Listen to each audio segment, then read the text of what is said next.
Hello everyone, I hope you all are doing well. So today we are going to do the most important video, जो अभी तक की most important video रहने वाली है, जो हमारी प्रीलिम्स सीरीज में चल रही है। जैसे प्रीलिम्स करंट अफेयर सीरीज ही बोल दो या कुछ भी बोल दो, जो प्रीलिम्स सीरीज चल रही है हमारी, उसकी जो मोस्ट इम्पोर्टेंट वीडियो है ये रहने वाली है।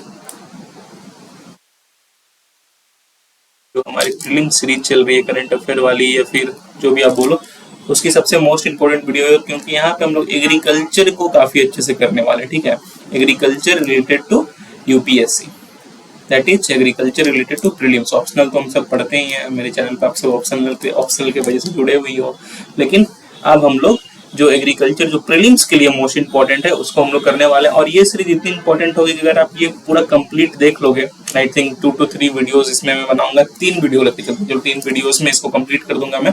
और अगर आप ये पूरी, और ज्यादा कोई बड़ी वीडियोस नहीं, 3 शॉर्ट वीडियोस और 5, ठीक है, उसमें पूरी कंप्लीट कर दूंगा मैं। और अगर आप ये वीडियोस देखोगे तो अराउंड 6 to 7 क्वेश्चंस हम सब देखते हैं कि आता है हर एग्रीकल्चर में, you will easily able to do 80% of question. मतलब 4 क्वेश्चन तो आप भाई आंख बंद करके कर लो कि इस पूरे राइटअप से डायरेक्टली आने वाला है। ठीक है, मैं गारंटी दे सकता हूँ इसकी।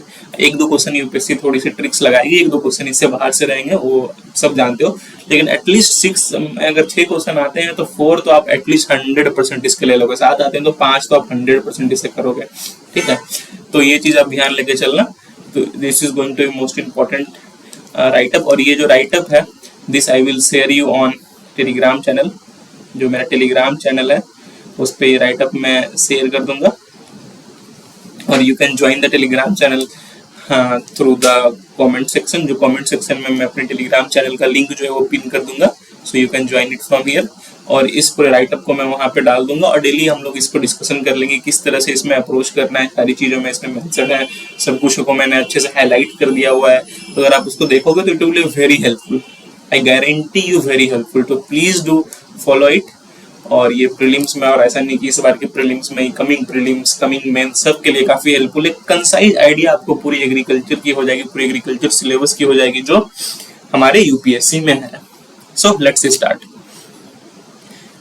तो कुछ कंटेंट्स में बताता हूँ जो हम लोग करने वाले हैं, that is we will first of all do agriculture overview, जो डाटा को लेकर के एग्रीकल्चर में क्या क्या डाटा इंपॉर्टेंट है, कितनी जीडीपी है, कितना वर्कफोर्स है, सब कुछ हम लोग करेंगे। फिर हम लोग क्रॉपिंग में जाएंगे, मेजर क्रॉप्स को देखेंगे।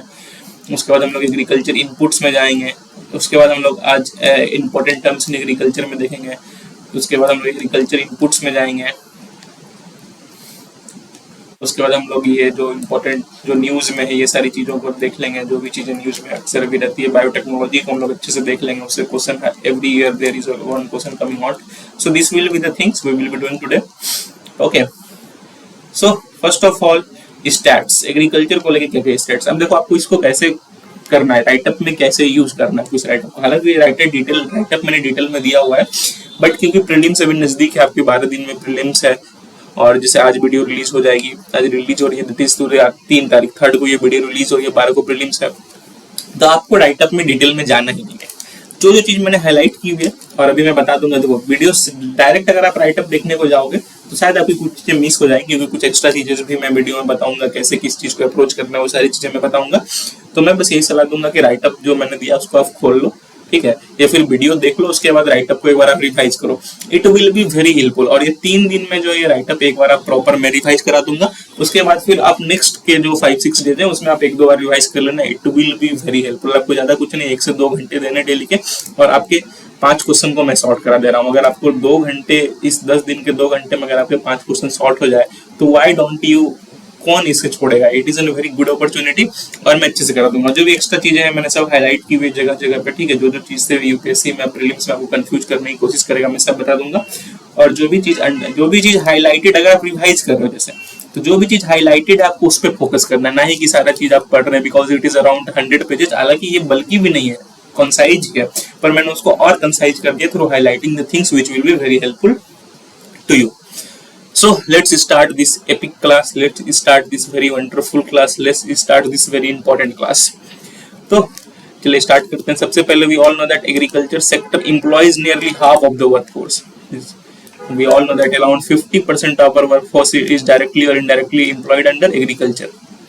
But 50% वर्कफोर्स को इम्प्लाई करते हुए भी जीडीपी में इसकी कंट्रीब्यूशन देखो कितनी, अराउंड 17% ही इसकी जीडीपी में कंट्रीब्यूशन है। That is it employs a lot of citizens, lot of persons, lot of workforce, but still its contribution is GDP in low. ठीक है, ये हालांकि 2015-16 के स्टैट्स है, पर उसमें ध्यान नहीं दे रहा है, अराउंड 16-17%, 15 to 17, 14 to 17% नहीं, ये रहता है। ठीक है, और अगर आप देखो तो agriculture sectors contribution has decreased from for more than 50% of the GDP in 1950s to 15.4 in 2015-16। अगर आप देखो तो अराउंड जब आप 1950s में जब देश को आज़ादी मिली थी तो around 50%, more than 50% of our GDP was directly contributing through agriculture. लेकिन उसके बाद हमने रिफॉर्म्स वगैरह किया, हमारा मैन्युफैक्चरिंग सेक्टर बढ़ा, हमारा सर्विस सेक्टर बढ़ा, करेंटली ओनली 15.4 और you can say 15-16% he GDP agriculture पे डिपेंडेंट है। तो you should be knowing it. अभी जीडीपी के डिफरेंस पे आप लोग सवाल नहीं करना, क्योंकि देखो करंट प्राइसेस पे लिखा हुआ है, कांस्टेंट प्राइसेस पे लिखा हुआ है। सो अब देखो इंडिया कुछ चीजों में टॉप प्रोड्यूसर है, जैसे कि चलो उसमें पहले देखता हूँ। इंडिया का जो फूड ग्रोन प्रोडक्शन है वो इंक्रीज हो रहा है year on year. We have green revolution in 1960s, उसके बाद से हमारा जो फूड ग्रेन प्रोडक्शन है वो काफी बढ़ा है, और India is the highest producer of milk. तो ये सारी चीज ध्यान रखना, इंडिया मिल्क का हाईएस्ट प्रोड्यूसर है, second highest producer of fruits and vegetables, and it is the second highest producer of fruits and vegetable. अब यूपीएससी आपको यहीं पे कंफ्यूज करेगी, दो स्टेटमेंट दे देगी, लिख देगी India is the second highest producer of milk and it is the highest producer of fruits. तो ये सारी चीजें ध्यान रखना। और जो भी जैसे कंफ्यूजन एक यूपीएससी न्यूज में भी है, ये ध्यान रखना, जो cane sugar that is sugar, जो हमारा रॉ शुगर, जो शुगर हम लोग खा रहे हैं केन शुगर, उसका हाईएस्ट प्रोड्यूसर इंडिया है, पर शुगर केन का हाईएस्ट प्रोड्यूसर इंडिया नहीं है। ये ध्यान में रखना, केन शुगर का हाईएस्ट प्रोड्यूसर इंडिया है, very important. India is the highest producer of cane sugar, but not the highest producer of sugar cane. So you must knowing it. ठीक है, अब आगे बढ़ते हैं। तो वैसे अभी इस समय कुछ की इशू सब है कि मानसून का इशू है, इरिगेशन का इशू है, ठीक है, आपको टाइम मिले तो पढ़ लेना, पर ये सब नॉर्मल चीजें अगर आप सब जानते हो तो इसमें मैंने ज्यादा डिटेल उसमें हाईलाइट वगैरह नहीं किया, इसलिए जब आप रिवाइज करो तो हाईलाइटेड पोर्शन पे अधिक एफर्ट डालना, ठीक है, उसको ही रिवाइज करना, ये नहीं कि सारा पढ़ने चले 100 पेज फिर एक दिन तो पूरा लग जाएगा पढ़ने में, ऐसा नहीं। 1 घंटे के रिविजन में आपको कोशिश करना है कि जो भी एक क्लास की चीजें वो कंप्लीट कर दें हम। नेक्स्ट, अभी देखो फूड ग्रेन्स की प्रोडक्शन कैसे बढ़ी है। We have 51 million tons in 1950-1951, but currently we have 315 million tons को ये सरपास कर चुकी है।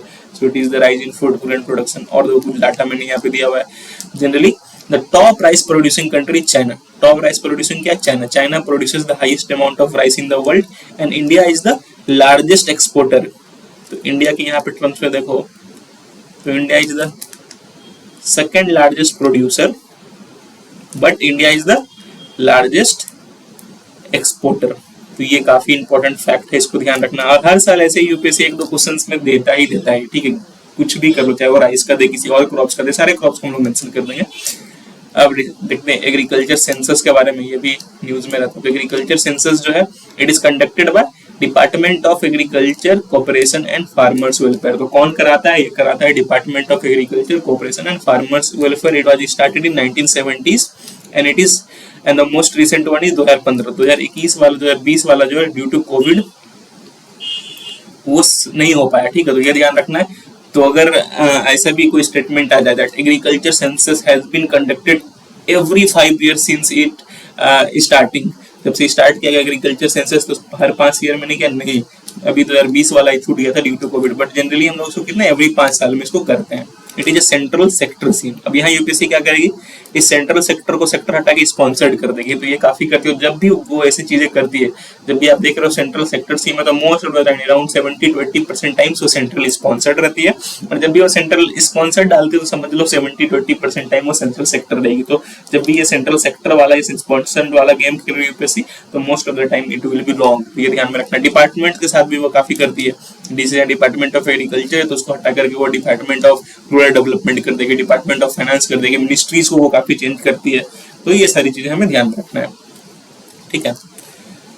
सो ये कौन कह रहा है? Department of agriculture and farmers welfare, ministry of agriculture, ठीक है, ये ध्यान रखना है आपको।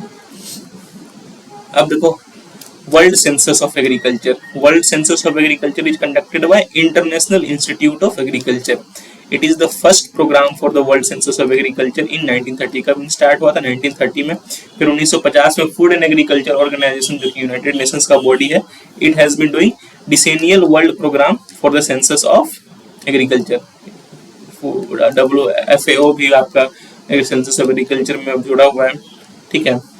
और अगर आप agriculture operational land agriculture operational holdings की बात करें जो इंडिया में अडॉप्टेड है, तो वो एफओए के होल्डिंग से डिफरेंट है. मतलब जिस तरह से एफओए डिफाइन करता है उस तरह से हमारा इंडियन एग्रीकल्चर सेंसस उसको डिफाइन नहीं करता. ये ध्यान रखना, because it does not include those householdings which are operating any agriculture land and are engaged exclusively in poultry, livestock and fishing. जैसे जो भी लोग जिनके पास मान के चलो एग्रीकल्चर लैंड नहीं है और वो फिर भी अगर पोल्ट्री और हाउस होल्ड और ये सब में कर रहे हैं तो उसको एफएओ में, that is food and agriculture organization के सेंसस में इंक्लूड नहीं किया गया है. तो must keep in mind this things. और देखो ऑपरेशनल हैंड होल्डिंग्स की बात की जाए, ऑपरेशनल होल्डिंग्स हमारे कंट्री में क्या हुआ? इंक्रीज हुआ है. तो लैंड होल्डिंग्स क्या हुई? हमारी इंक्रीज हुई है, बट साइज क्या हुआ है? डिक्लाइन हुआ है. ये ध्यान रखना. अभी एवरेज साइज कितना है? 1.08 hectare, it is very less. तो होल्डिंग्स की जो number of holdings has been increased but size of holdings has been decreased. तो ये ध्यान में रखना, it is important. Next, the female operational holders has increased. जो हमारे तो अब डाटा को उतना ध्यान नहीं रखना है कितना परसेंट है कितना परसेंट, बल्कि टर्म्स याद रखो कौन सा बढ़ा है कौन सा घटा है. तो जैसे नंबर ऑफ होल्डिंग्स बढ़ी है, साइज घटी है, उसी तरह हमारा क्या फीमेल ऑपरेशनल होल्डर्स, मतलब जो फीमेल जो होल्डर्स हैं लैंड होल्डर्स हैं वो इंक्रीज हुए. क्यों इंक्रीज हुए? Because most of the males are now migrating towards cities. जितने मेल्स हैं वो सिटीज की तरफ माइग्रेट कर रहे हैं for search of good employment. तो उससे क्या हो रहा है, जो जैसे मान के चलो हस्बैंड वाइफ है, husband is going to city for job, तो उनकी वाइफ जो फीमेल है वो तो गाँव में रह रही है, तो जनरली वो अपनी उस एग्रीकल्चर पे काम वगैरह कर रही है. इसलिए ऐसा देखा गया कि जो फीमेल का ऑपरेशनल लैंड होल्डिंग है वो इंक्रीज हुआ है. ठीक है, ये ध्यान रखना.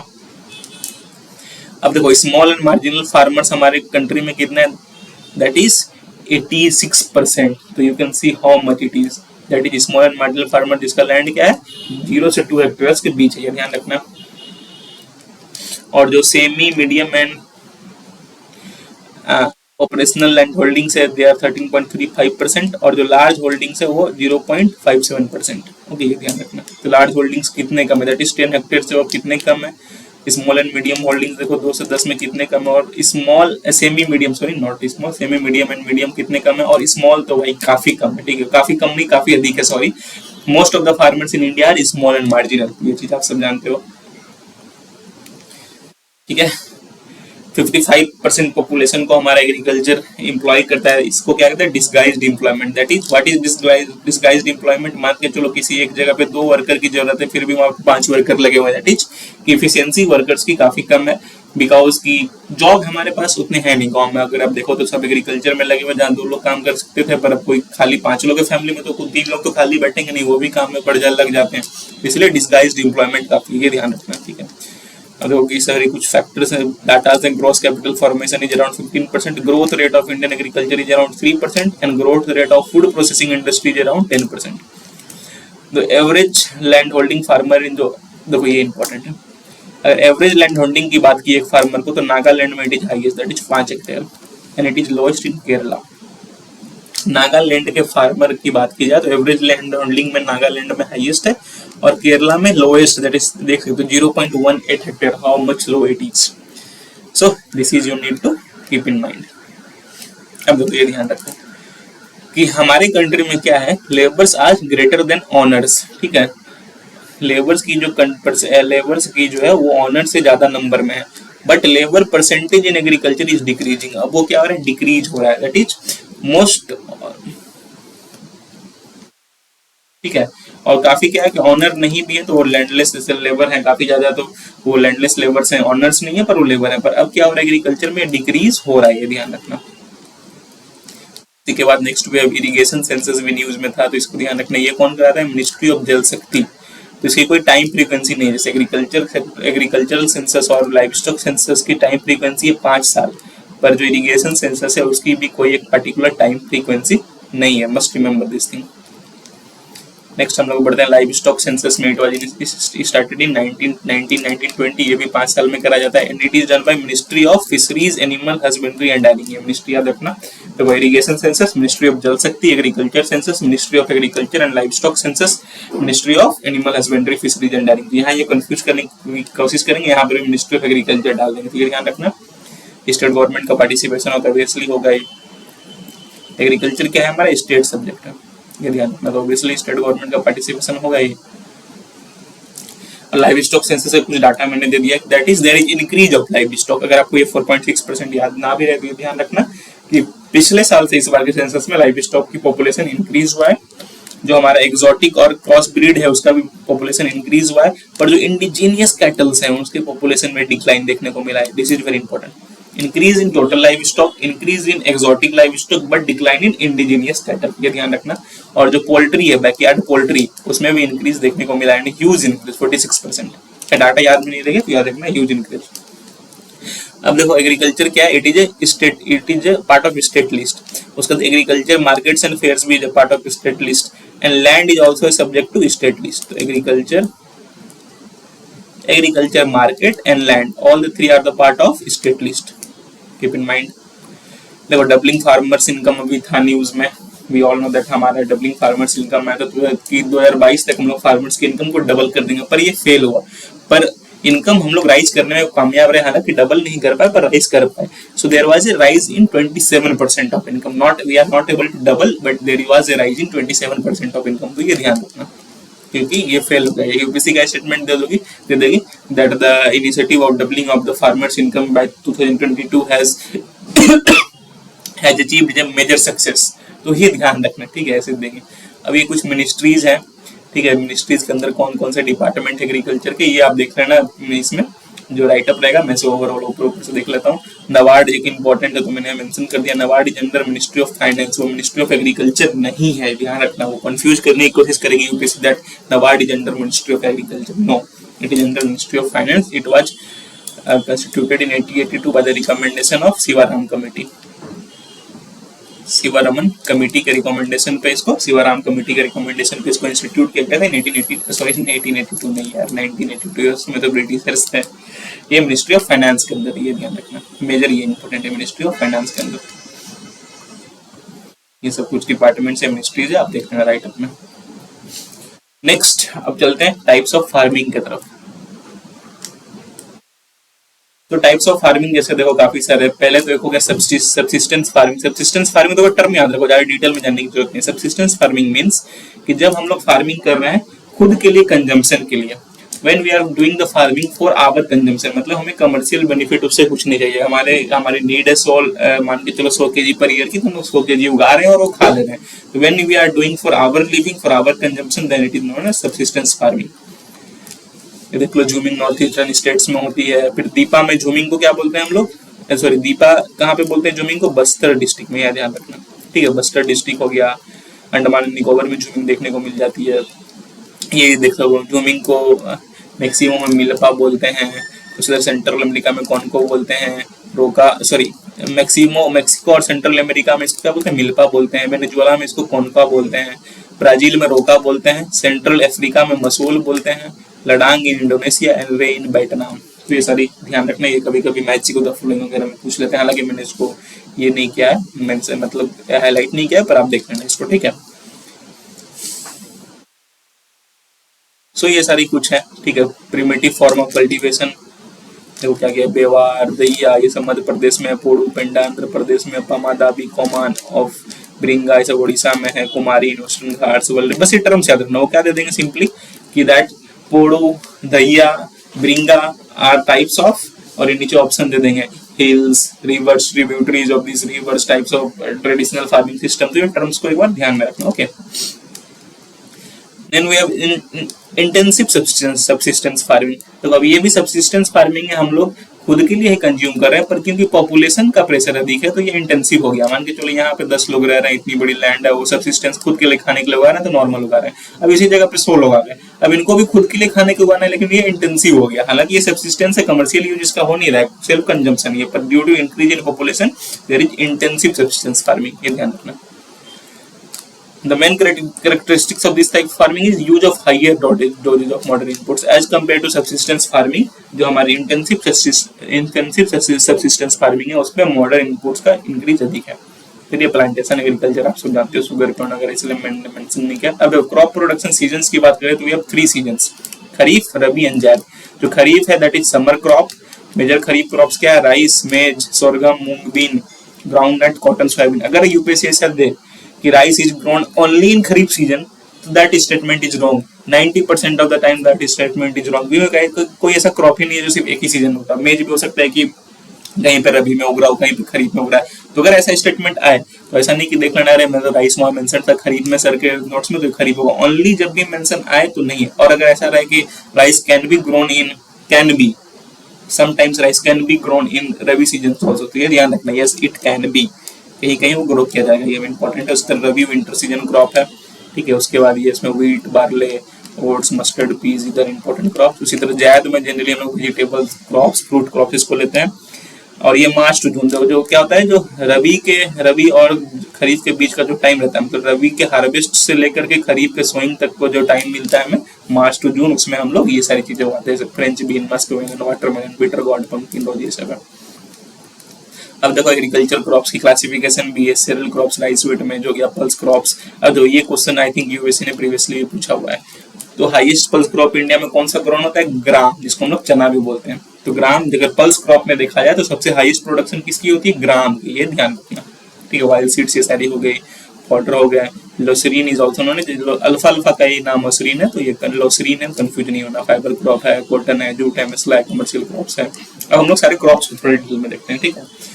First of all we have rice. तो rice is the largest consumer of water. ये देखो 1 केजी राइस को प्रोड्यूस करने में 3000 से 5000 लीटर की राइस लगती है। मतलब अगर आप लीजिए 1 केजी आपने अगर आप राइस खाया, आपके फैमिली ने एक दिन में, समझ लो आपने 5000 लीटर पानी को पी लिया है।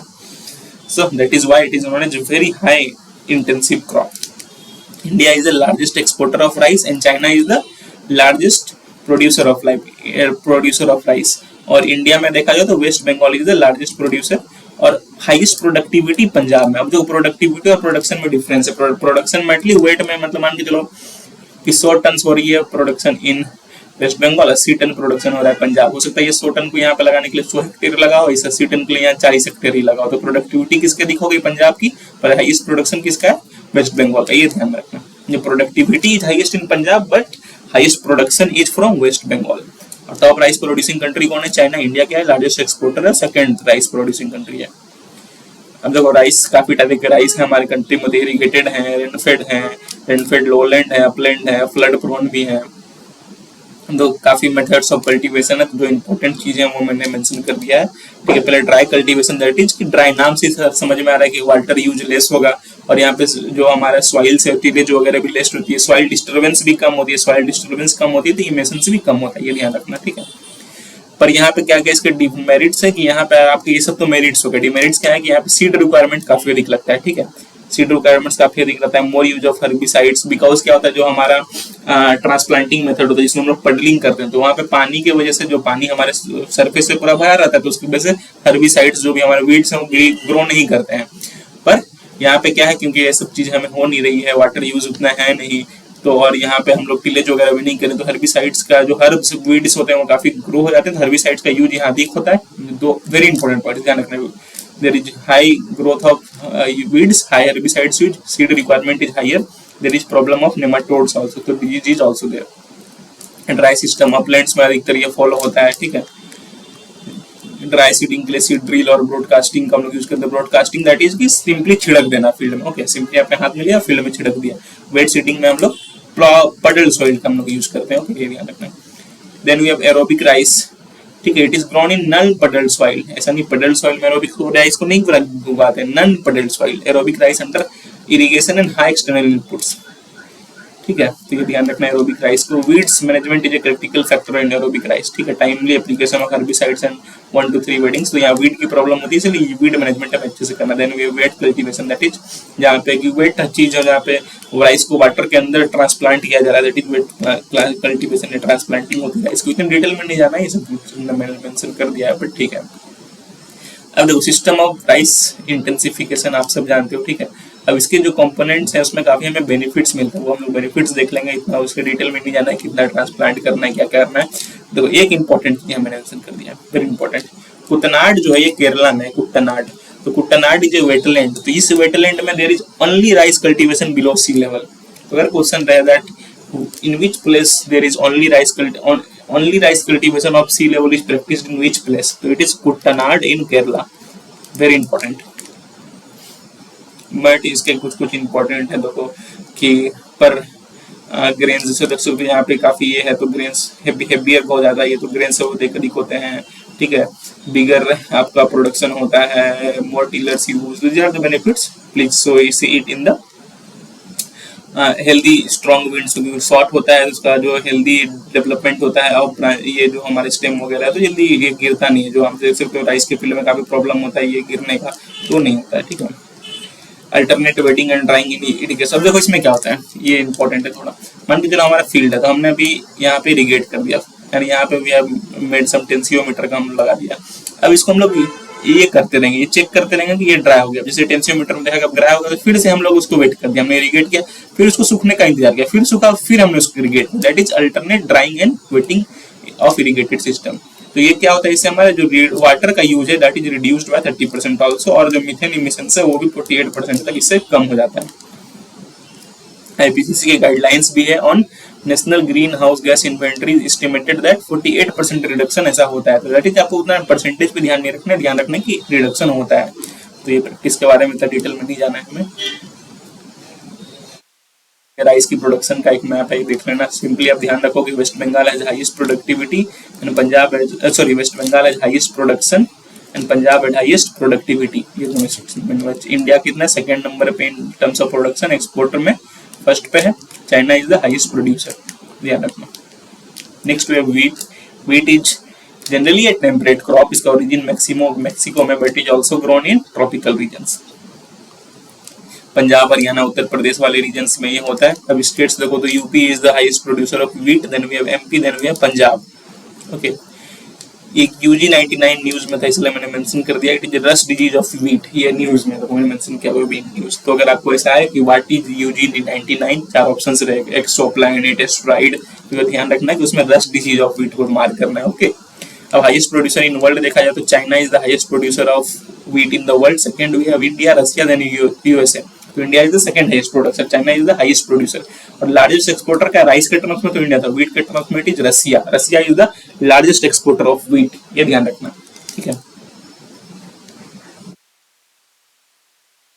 यूक्रेन भी अभी मेजर व्हीट प्रोड्यूसर एक्सपोर्टर है, ये मैंने इसलिए मेंशन कर दिया क्योंकि न्यूज में था एक ब्लैक सी ग्रेन इनिशिएटिव जो टर्की ने ब्रोकर किया था, बिकॉज की रशिया यूक्रेन के वार की वजह से काफी फ्लक्चुएशंस हो रहे हैं व्हीट के प्राइस में, क्योंकि वो एक्सपोर्ट नहीं हो पा रहा है, तो उसके लिए एक ब्लैक सी ग्रेन इनिशिएटिव जो न्यूज में था, that is why I mentioned here. Then यहाँ पे मिलेट्स देख लेते हैं। India is the largest producer and consumer of millets, but it is not the largest exporter.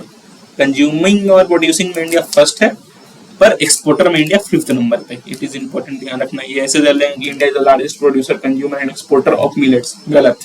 India is not the largest exporter, ये 5th, I think largest exporter I think Uganda या कुछ है, I am not sure, ठीक है। तो India जो 40% of world का millet produce करता है इंडिया, ध्यान रखना।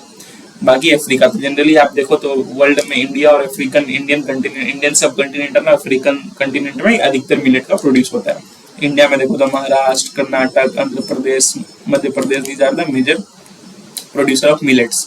बाजरा का हाईएस्ट प्रोड्यूसर कौन है? Rajasthan, largest producer. यहाँ पे एलपी लिखा हुआ, दैट इज लार्जेस्ट प्रोड्यूसर। 44% से अधिक बाजरा हमें राजस्थान में देखने को मिलता है, तो बाजरा का हाईएस्ट प्रोड्यूसर राजस्थान है। उसी तरह सो दिस इज अबाउट हमारा मिलेट। नेक्स्ट मूव टू मेज। तो मेज का अगर इंडिया में देखो तो हाईएस्ट प्रोड्यूसर कौन है?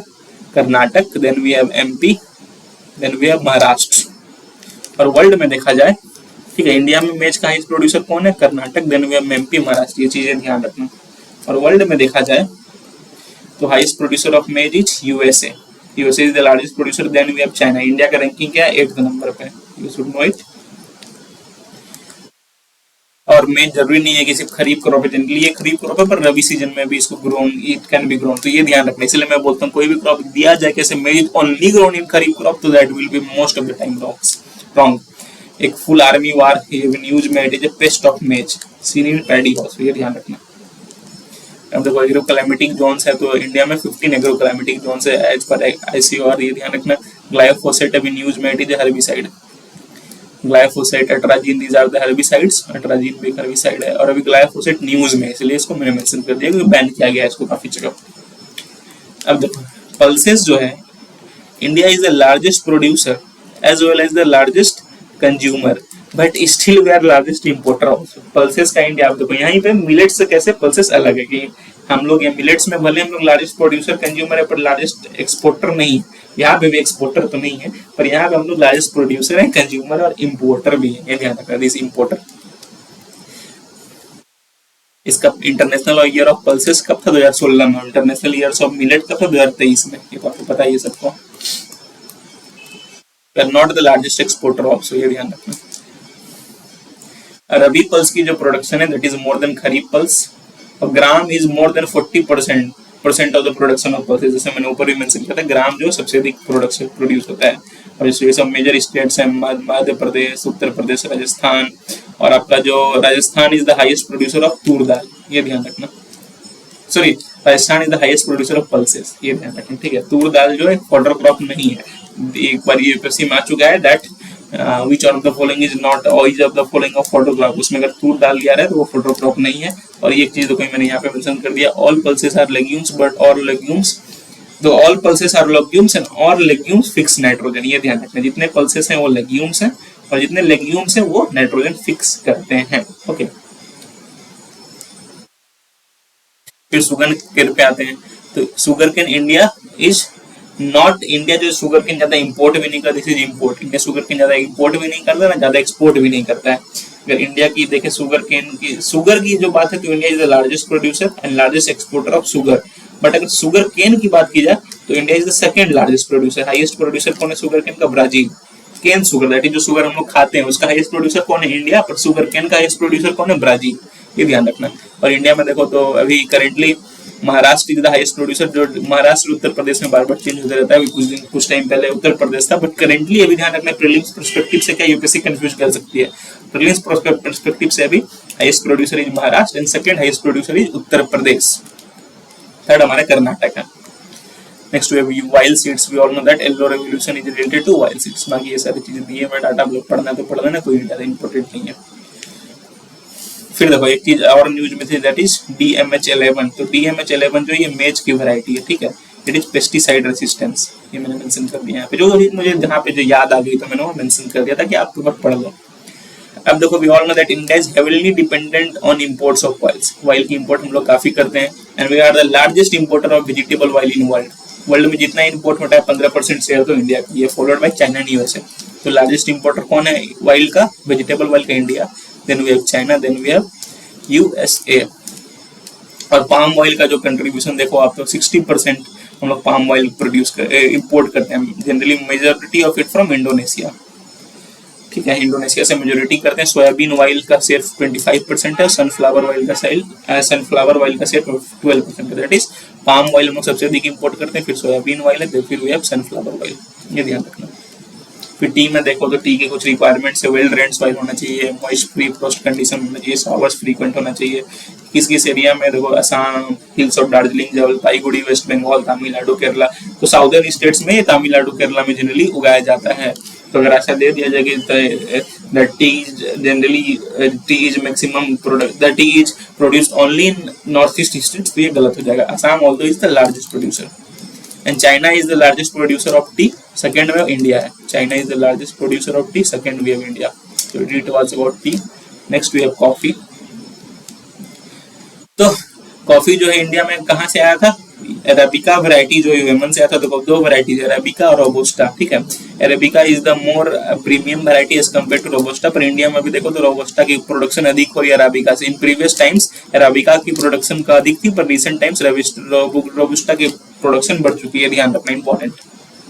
Karnataka is the largest producer, ठीक है। जनरली देखो ये बाबा बुदान हिल्स में होता है अभी भी, that is in Karnataka. Kerala, Tamil Nadu में भी होता है। Brazil is the largest producer and exporter of coffee, ये ध्यान रखना। Brazil is the largest producer and exporter of coffee. Coffee is the second largest traded community after while. वो कितना इंपॉर्टेंट फैक्ट है, यही यूपीएससी डाल देती है अभी आपकी एग्जाम में, तो आप सब इसको रॉन्ग मारते कि नहीं भाई कॉफी ऑयल के बाद कॉफी कहाँ से होगा, इतनी सारी चीजें पर ये ध्यान रखना। Coffee is the largest producer largest traded community after oil in the world, Karnataka is the largest producer.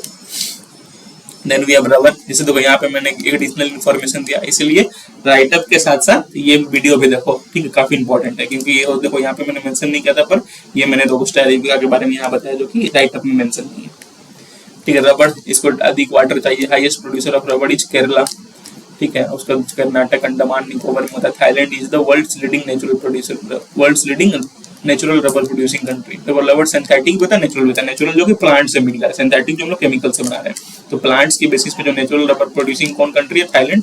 और इंडिया में लार्जेस्ट रबर प्रोड्यूसर कौन है, Kerala. Then we have cotton, black cotton soil में होता है। फॉरेस्ट्री देश 210 चाहिए, महाराष्ट्र, गुजरात, मध्य प्रदेश, कर्नाटक, तमिलनाडु, ये सब जो स्टेट्स यहाँ होते हैं। World, India is the world's leading producer in cotton. India जो है कॉटन का लीडिंग प्रोड्यूसर है, पर अगर वही चाइना को इसने सरपास कर दिया है। Next we have jute, golden fibre, ये जनरली फ्लड प्लेन्स में उगाया जाता है, वेस्ट बंगाल, बिहार, असम, उड़ीसा।